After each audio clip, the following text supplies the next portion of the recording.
Mission success Bihar में आज बात करेंगे आरटीआई की। अस्सलाम वालेकुम, आदाब। मैं रमीज़ रेज़ा, मिशन सक्सेस बिहार में बात बिहार की में फिर मैं एक बार आपके बीच हाज़िर हूँ और आज मैं बात करूँगा आरटीआई की। जैसे कि हमने अपने पहले वीडियो में बताया था कि मैं आपके बीच आरटीआई के विषय में बात रखना चाहूँगा और आरटीआई क्या है इसे मैं आपको विस्तारपूर्वक बताना चाहूँगा। तो चलिए आइए आज बात की बिहार में मिशन सक्सेस बिहार के साथ हम बात करते हैं आरटीआई की। आरटीआई राइट ऑफ इंफॉर्मेशन, सूचना का अधिकार अधिनियम 2005, इसके बारे में हम जानेंगे और इसे हम समझने की कोशिश करेंगे कि इसके क्या फ़ायदे हैं और इसका हम कैसे लाभ ले सकते हैं। 15 जून 2005 को पारित किया गया इसे और 12 अक्टूबर को इसे प्रभावी रूप से ये किया गया, इस प्रभाव में आया। औसतन लगभग प्रतिदिन 4800 से अधिक आरटीआई आवेदन देश में दिया जाता है। संविधान के अनुच्छेद 19(1) के तहत इसे लिया गया है। आरटीआई के दायरे में हर वो विभाग आता है जो सरकार के अंडर में कार्य करती है। हम आरटीआई से देश के खुफिया एजेंसी का सूचना नहीं मांग सकते हैं। हम ऐसी सूचना नहीं मांग सकते हैं जिससे राष्ट्र को कोई खतरा उत्पन्न हो। हम सुरक्षा के दायरे में जो आते हैं, देश की सुरक्षा के दायरे में आने वाले विभागों से हम उनका सूचना नहीं मांग सकते हैं। इसके बाद में हम कार्यपालिका, विधायिका, न्यायपालिका और संवैधानिक के वो चीज़ें, वो ऑफिसे जो संविधान के दायरे में आते हैं, संवैधानिक हैं, हम सारी चीज़ों का आरटीआई के द्वारा हम मांग सकते हैं। आरटीआई लगाने के लिए आपको 10 रुपये का शुल्क देना पड़ता है। ये आपको दो तरीके से लगाया जाता है। एक आप ऑफलाइन लगा सकते हैं और आप एक ऑनलाइन भी कर सकते हैं। ऑनलाइन की भी एक प्रक्रिया है, आप अपने मोबाइल में जाकर के जो कुछ शुल्क होते हैं उसे देने के बाद आप ऑनलाइन भी इसे कर सकते हैं।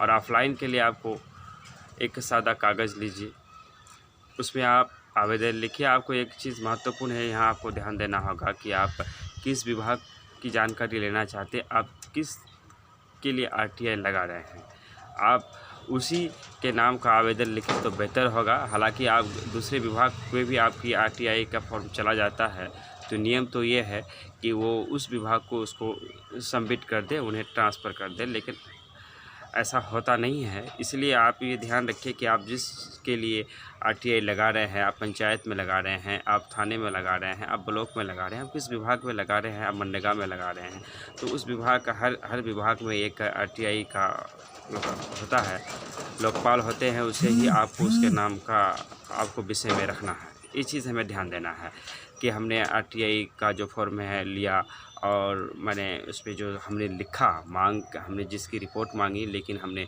किसी दूसरे विभाग के नाम वो आरटीआई दे दिया। आप एक फॉर्म सादा कागज़ जी, उसमें आपने सारी चीज़ों को लिखें। आप अगर गरीबी रेखा के नीचे से कमाते हैं तो आपको 10 रुपये का शुल्क देना पड़ेगा। बाई स्टाम्प लीजिए। उसके बाद एक फॉर्म आता है, उन्हें भी आप लीजिए। एक बार सिर्फ आप किसी जानकार लोग से, किसी अच्छे आदमी से आप उसे भर लीजिए, उसे लिखवा लीजिए और आप उस विभाग के नाम उसे आरटीआई लगा दीजिए। हम आरटीआई को ये अभिव्यक्ति की आज़ादी, बोलने की और उन्हें सरकारी जो काम है उसमें भागीदारी सुनिश्चित करने के लिए आरटीआई सूचना का अधिकार अधिनियम 2005 को लाया गया है, ताकि हम देख सकें सरकार जो कार्य करती है, पंचायतें जो कार्य करती है, वो क्या कर रही है, वो किस तरह से कर रही है, कितनी योजना की कर रही है। आप सारी चीज़ों का जानकारी ले सकते हैं। आपके बगल में स्कूल है, साल भर में उसने क्या किया, उनकी सारी आप उसमें आरटीआई लगा करके सारी जानकारियाँ ले सकते हैं। आपने किसी ने एफआईआर किया और आप उस पर क्या कार्रवाई हुई नहीं, आप आरटीआई लगा सके उसकी जानकारी ले सकते हैं। लेकिन आप एफआईआर, आप थाने में भी आरटीआई लगा सकते हैं। आप एफआईआर जो की उस पर प्रशासन ने क्या किया, क्या नहीं किया, आप आरटीआई के तहत इसकी जानकारी ले सकते हैं। लेकिन आपको एफआईआर की जो रसीद है वो होनी चाहिए। जो आप हर चीज़ में आरटीआई लगा सकते हैं। आपके पंचायत में योजनाएं कितनी की चल रही, जो योजना बनकर चल गए आज से 5 साल पहले कितने का काम हुआ था, जो योजना बनी थी उसमें कौन कौन मजदूर काम किए थे, बहुत सारी चीज़ों का आप RTI लगा सकते हैं। और RTI लगाने के बाद आपको जानकारी दी जाएगी। आपने एक सवाल यहाँ पर ये बनता है कि आपने RTI लगाया। मान लीजिए मैं एग्जांपल देना चाहूँगा कि आपके बगल में एक सड़क बन रही थी, आपने उस पर RTI लगाया उस विभाग के नाम, लेकिन उसके बाद आपको उसका कुछ जवाब नहीं मिलता है, तो आप क्या कर सकते हैं? उसके भी तरीके हैं। आप क्या कर सकते हैं उस पर अगर मैं आज बात करना चाहूँगा तो वीडियो काफ़ी बड़ा हो जाएगा, जो ठीक नहीं रहेगा। मैं पार्ट बाय पार्ट अगले वीडियो में वो लेकर आऊँगा और RTI लगाने के पूरे तरीके को हम आपके बीच रखेंगे। मैं पूरा बेहतरीन तरीके से बताऊँगा, लेकिन आज सिर्फ मैं ये कहना चाहूँगा कि आप सुरक्षा विभागों को छोड़कर आप हर विभाग में RTI लगा सकते हैं।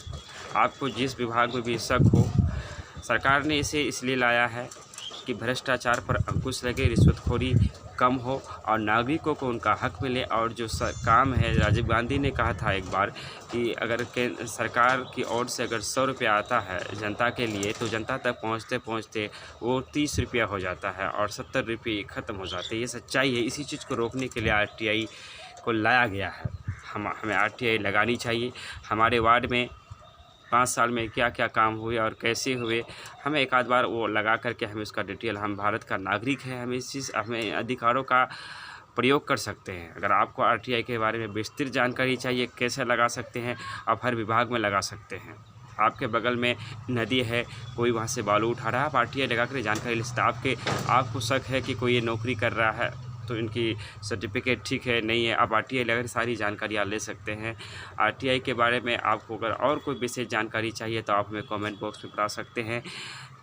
6203834597 ये मेरा मोबाइल नंबर है। आप चाहे तो मुझे कॉल कर सकते हैं, या हमारे मिशन सक्सेस बिहार की जो टीम है, इसमें हम लोग 8-10 आदमी हैं। आप किसी भी एक आदमी से संपर्क कर सकते हैं। आप मुझे पर्सनली मिल सकते हैं, आप मुझे फ़ोन कर सकते हैं। मैं आपको उनकी सारी जो डिटेल बताने का काम करूँगा। क्योंकि सरकार ने जब हमें एक अधिकार दिया है, हमारे लिए ही कानून बनाई गई है, तो फिर हम उस अधिकार का प्रयोग क्यों ना करें। RTI के ज़रिए हम सूचना मांग सकते हैं, हम बिल्कुल सूचना मांग सकते हैं। हमने एक FIR किया, सरकार प्रशासन उस पर ध्यान नहीं दे रही है, क्या हो रहा है, हमें खबर नहीं मिल रहा है। हम अपनी FIR को लेकर हम न्यायपालिका तक RTI लगा सकते हैं। लेकिन सिर्फ एक बात में जहाँ देश की सुरक्षा का, आंतरिक सुरक्षा की बात है, वहाँ हम RTI नहीं लगा सकते। तो उसी तरह RTI पर लगातार कई वीडियो बनेगी, और वीडियो बनने के बाद आप पूरा चीज़ को जान पाएंगे। फिर मिलेंगे आपसे हम एक नई वीडियो में नई बात के साथ। RTI के विषय में और भी आप जानकारी आपको देते रहेंगे। आप हमारे YouTube channel mission success Bihar से जुड़े रहें और हमें सहयोग करें, इन्हें सब्सक्राइब करें, बेल आइकन दबाइए, और हमारी बातें अगर आपको अच्छी लगती है तो हमारे लिंक को दूसरे तक भी पहुँचाएँ। और इसी के साथ हम लेते हैं आपसे विदा। अलविदा।